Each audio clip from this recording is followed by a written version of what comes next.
আজকের আলোচনাটা একটা বেশ গুরুত্বপূর্ণ বিষয় নিয়ে। এই যে ডিজিটাল যুগ, আমরা সবাই অনলাইন, তো একটা প্রশ্ন মনে হয় অনেকের মাথাতেই ঘোরে। হ্যাঁ, কোনটা বলুন তো? বিশেষ করে যারা ধরুন কন্টেন্ট বানান বা সোশ্যাল মিডিয়া থেকে আয়ের কথা ভাবছেন। আমাদের কাছে যে তথ্য আছে সেখানে মূল প্রশ্নটা হলো, এই যে ইউটিউব বা ফেসবুক এখান থেকে ভিডিও বানিয়ে যে টাকাটা আসছে, সেটা কি হালাল নাকি হারাম? ও হ্যাঁ, খুবই প্রাসঙ্গিক একটা প্রশ্ন এখনকার সময়ে। ঠিক তাই। কারণ প্রযুক্তি তো জীবনের অংশ হয়ে গেছে, আয় রোজগারেরও পথ খুলেছে, কিন্তু এই নতুন পথের সাথে পুরনো যে ধর্মীয় নিয়মকানুন, তার মিল অমিল নিয়ে একটা ধোঁয়াশা তো আছেই। স্বাভাবিক, খুবই স্বাভাবিক এটা হওয়া। চিরাচরিত যে বিধান, সেটা এই নতুন প্ল্যাটফর্মের ক্ষেত্রে কিভাবে খাটবে তা নিয়ে প্রশ্ন ওঠাটাই তো স্বাভাবিক। আর দেখুন, আমাদের কাছে তো এই প্রশ্নের কোনো রেডিমেড উত্তর নেই। তাই আজকের এই যে আমরা কথা বলছি, এখানে কিন্তু আমরা কোনো সিদ্ধান্তে পৌঁছানোর চেষ্টা করব না, মানে কোনো ফতোয়া দেওয়া আমাদের উদ্দেশ্য নয়। না না, একদমই না। বরং আমরা চেষ্টা করব প্রশ্নটার গভীরে যেতে, এর বিভিন্ন দিক, কোন কোন জিনিসের ওপর এই হালাল হারামের বিষয়টা নির্ভর করতে পারে, সেই জটিল জায়গাগুলো একটু পরিষ্কার করতে, প্রশ্নটাকে একটু নেড়েচেড়ে দেখার। ঠিক বলেছেন। এটা তো আর সাদাকালো বিষয় না যে হ্যাঁ বা না বলে দিলাম। অনেক কিছু এর সাথে জড়িয়ে আছে।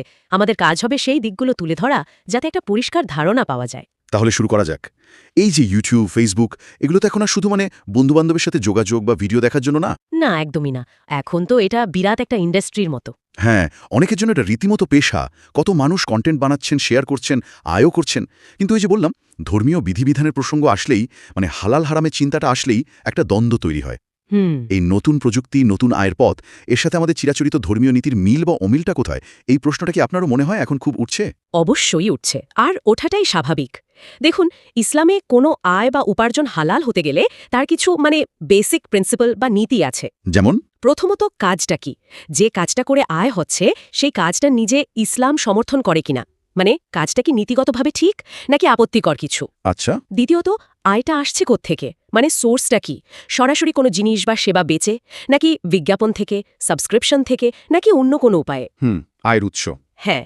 আর তৃতীয় এবং সম্ভবত সবচেয়ে গুরুত্বপূর্ণ, সেটা হলো কন্টেন্ট। যে জিনিসটা আপনি তৈরি করছেন বা দিচ্ছেন, এক্ষেত্রে ভিডিও, সেটার ভেতরে কি আছে, বিষয়বস্তুটা কি? সেটা কি ভালো, শিক্ষামূলক, নাকি ক্ষতিকর, গুজব, অশ্লীলতা? বুঝেছি। তো মূল কথা হলো এই পুরো ব্যাপারটা, কাজের ধরন, টাকা আসার পথ আর ভিডিওর কন্টেন্ট, এই সব কিছু ইসলামী শরীয়ত বা জীবন বিধানের যে মূল নীতি তার সাথে সঙ্গতিপূর্ণ কিনা, সেটাই আসল বিচার্য। এই কন্টেন্টের ব্যাপারটা মনে হয় খুব জরুরি। কারণ একই প্ল্যাটফর্মে তো নানা ধরনের জিনিস থাকে। কেউ হয়তো ধরুন অঙ্ক শেখাচ্ছেন, হ্যাঁ, বা কেউ রান্নার রেসিপি দিচ্ছেন, কেউ বা হয়তো ধর্মীয় আলোচনাই করছেন। এগুলো তো এক ধরনের কন্টেন্ট। আবার উল্টো দিকে এমন ভিডিও তো থাকতে পারে যেখানে হয়তো মিথ্যে কথা বলা হচ্ছে, গুজব ছড়ানো হচ্ছে। হ্যাঁ, বা ধরুন অশ্লীল কিছু দেখানো হচ্ছে, বা কাউকে নিয়ে হাসি ঠাট্টা হেও করা হচ্ছে, যা ইসলামে ঠিক না, বা ধরুন কোনো হারাম জিনিসের প্রচার চলছে। ঠিক। তাহলে তো এটা বেশ পরিষ্কার যে ভিডিওতে কি থাকছে তার উপর আয়ের হালাল হারাম হওয়াটা অনেকটাই নির্ভর করছে, তাই না? অবশ্যই। কন্টেন্টের বিষয়বস্তুটা হলো একদম প্রথম এবং প্রধান বিবেচ্য বিষয়। যদি কন্টেন্টটাই এমন হয় যা ইসলাম সমর্থন করে না, যেমন আপনি বললেন প্রতারণা, অশ্লীলতা, কাউকে অপবাদ দেওয়া, বা ধরুন কোনো হারাম কাজের বিজ্ঞাপন দেওয়া, তাহলে ওই কন্টেন্ট থেকে যে আয় আসবে সেটা হালাল হওয়ার কোনো প্রশ্নই ওঠে না। প্ল্যাটফর্ম যাই হোক না কেন। হ্যাঁ, প্ল্যাটফর্ম যাই হোক, মাধ্যমটা এখানে গৌণ। আসল জিনিস হলো কন্টেন্ট। ভিতটাই যদি ঠিক না থাকে, তাহলে ওপরের বিল্ডিং তো ঠিক থাকতে পারে না, আয়টাও বৈধ হবে না। কিন্তু বিষয়টা কি এখানেই শেষ? ধরুন কন্টেন্ট খুব ভালো, শিক্ষামূলক, সমাজের উপকার হয় এমন, কিন্তু ইউটিউব বা ফেসবুকের আয়ের একটা বড় অংশ তো আসে বিজ্ঞাপন থেকে। ঠিক। এখানেই তো ব্যাপারটা আরও জটিল হয়ে যায়, তাই না? কারণ যে ভিডিও বানাচ্ছে সে তো সবসময় কন্ট্রোল করতে পারছে না যে তার ভিডিওর আগে বা মাঝে কোন কোম্পানির বিজ্ঞাপন দেখানো হবে। একদম ঠিক ধরেছেন। এখানেই কিন্তু মূল প্যাচটা বা বিষয়টা যাকে বলে আরও ঘোলাটে হয়ে যায়। হতে পারে যিনি ভিডিও বানাচ্ছেন তার কন্টেন্ট খুবই ভালো, ইসলামী দৃষ্টিকোণ থেকেও আপত্তিকর কিছু নেই, কিন্তু দেখা গেল তার ভিডিওর শুরুতে বা মাঝে এমন একটা কোম্পানির অ্যাড চলল যেটা হয়তো সুদের কারবার করে, বা ধরুন অ্যালকোহল বিক্রি করে, বা এমন কিছু যা ইসলামে একদম হারাম। হ্যাঁ, এটা তো হতেই পারে। এখন প্রশ্ন হলো, এই যে ভালো কন্টেন্টের সাথে একটা হারাম জিনিসের বিজ্ঞাপন মিশে গেল, সেখান থেকে যে আয়টা আসছে সেটার কি হবে? ক্রিয়েটারের তো সরাসরি কোনো নিয়ন্ত্রণ ছিল না এর উপর। এইটাই তো বিরাট চ্যালেঞ্জ। চাইলেও তো অনেক সময় সব অ্যাড বন্ধ করা যায় না বা ফিল্টার করা যায় না। তাহলে কি ভালো কন্টেন্ট থেকে আসা আয়টাও এই কারণে হারাম হয়ে যাবে বা সমস্যাযুক্ত হবে? এর কোনো ব্যাখ্যা কি আছে? দেখুন, ইসলামী আইনশাস্ত্র বা ফিখে এই ধরনের যে নতুন নতুন পরিস্থিতি তৈরি হচ্ছে, আলিমরা এগুলো নিয়ে গবেষণা করেন, আলোচনা করেন।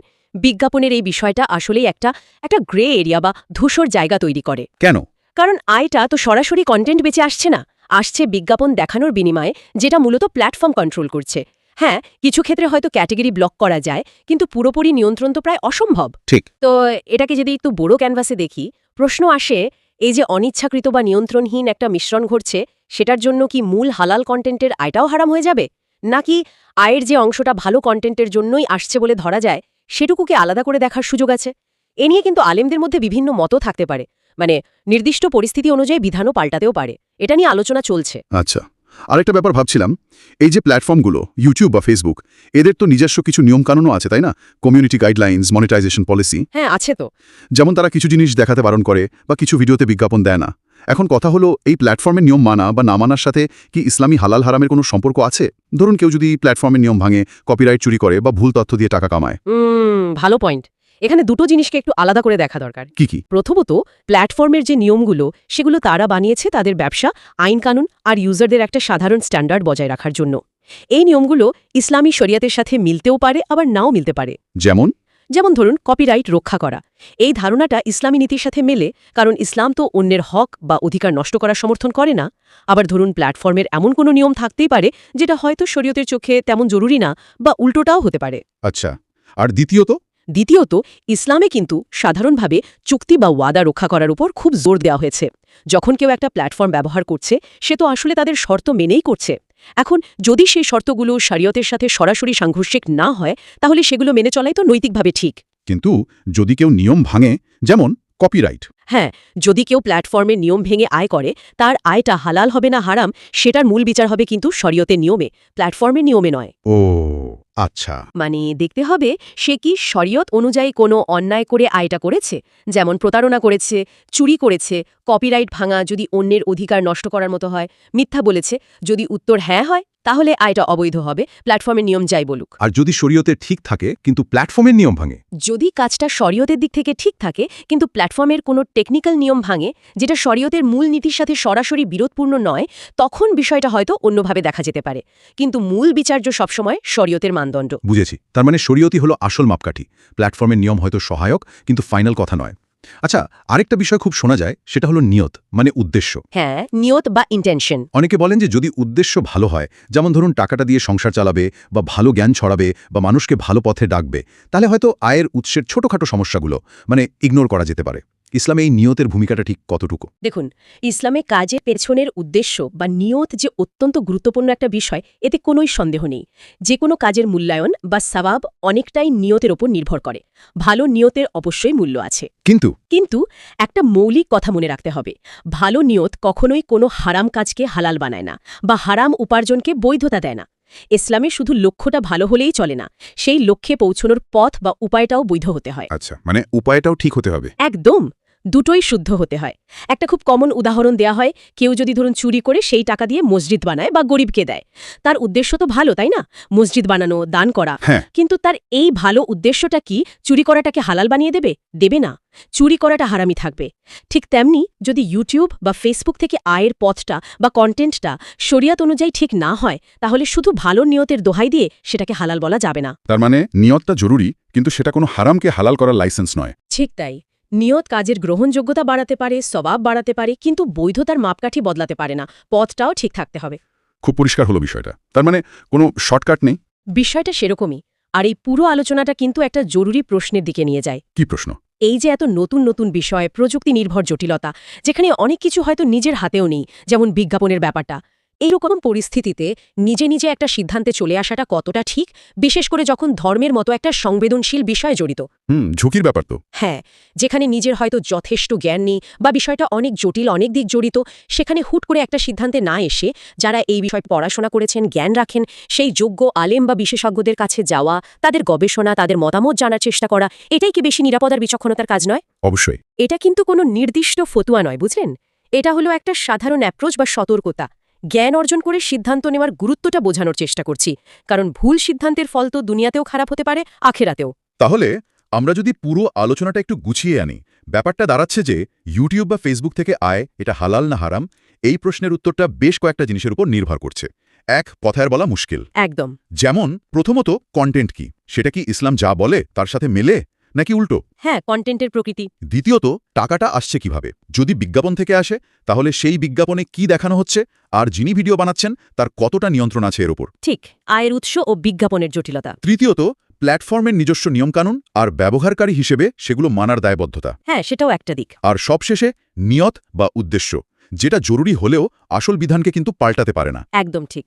এই সবগুলো জিনিস একসাথে মিলিয়ে তবেই হয়তো কোনো একটা সিদ্ধান্তে আসা যেতে পারে, আর সেটাও হয়তো এক একজনের ক্ষেত্রে এক এক রকম হতে পারে। ঠিক বলেছেন। এটাই হলো মূল জটিলতার ছবিটা। আমরা আসলে এখন এমন একটা সময়ে আছি যেখানে একবিংশ শতাব্দীর ডিজিটাল দুনিয়া আর আমাদের হাজার বছরের পুরনো ধর্মীয় নীতি এই দুটো এসে মিলেছে। একটা সঙ্গমস্থল বলা যায়। হ্যাঁ, একটা সঙ্গমস্থল। আর এই জায়গায় দাঁড়িয়ে যে কোনো সিদ্ধান্তে আসতে গেলে এই সব ফ্যাক্টর, সব শর্ত খুব সাবধানে দেখতে হবে, বিশ্লেষণ করতে হবে। আজকের আলোচনা তো আমাদের হাতে থাকা ওই প্রশ্নটার কোনো ফাইনাল উত্তর দিল না, কারণ উৎস নিজেই শুধু প্রশ্নটা তুলেছিল। আমরা শুধু স্তরগুলো খোলার চেষ্টা করলাম। হ্যাঁ, আমরা শুধু চেষ্টা করলাম ভেতরের দিকগুলো দেখাতে, চ্যালেঞ্জগুলো তুলে ধরতে। আসলে ভাবার মতো বিষয় কি জানেন, এই যে প্রযুক্তি, এই যে আয়ের নতুন নতুন পথ, এগুলো কিভাবে আমাদের এতদিনকার চিন্তাভাবনা, আমাদের নৈতিকতা, আমাদের ধর্মীয় বিধান প্রয়োগের পদ্ধতি সবকিছু নিয়ে নতুন করে প্রশ্ন তুলতে বাধ্য করছে। শুধু আয় নয়, জীবনের অনেক ক্ষেত্রে এটা হচ্ছে। একদম অনেক ক্ষেত্রে। এই গভীর এবং কিছুটা জটিল আলোচনায় আমাদের সাথে থাকার জন্য শ্রোতাদের ধন্যবাদ।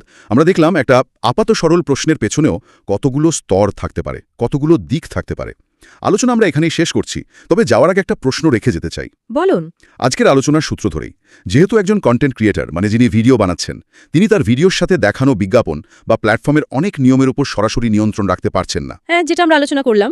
তাহলে ইসলামী দৃষ্টিকোণ থেকে যদি ভাবি, তিনি যে একটা বড় সিস্টেমের মধ্যে কাজ করছেন, যেখানে তার নিয়ন্ত্রণের বাইরেও অনেক কিছু আছে, সেই সিস্টেমের কতটুকু নৈতিক বা ধর্মীয় দায়ভার তার উপর বর্তায়? প্রশ্নটা আবার বলি, কন্টেন্ট তৈরির এই যে পুরো প্রক্রিয়া, যেখানে নিজের কন্ট্রোলের বাইরেও অনেক কিছু ঘটছে, সেখানে একজন ক্রিয়েটরের দায়বদ্ধতার সীমা আসলে কতটুকু? এই চিন্তাটা না হয় শ্রোতারাই করুন।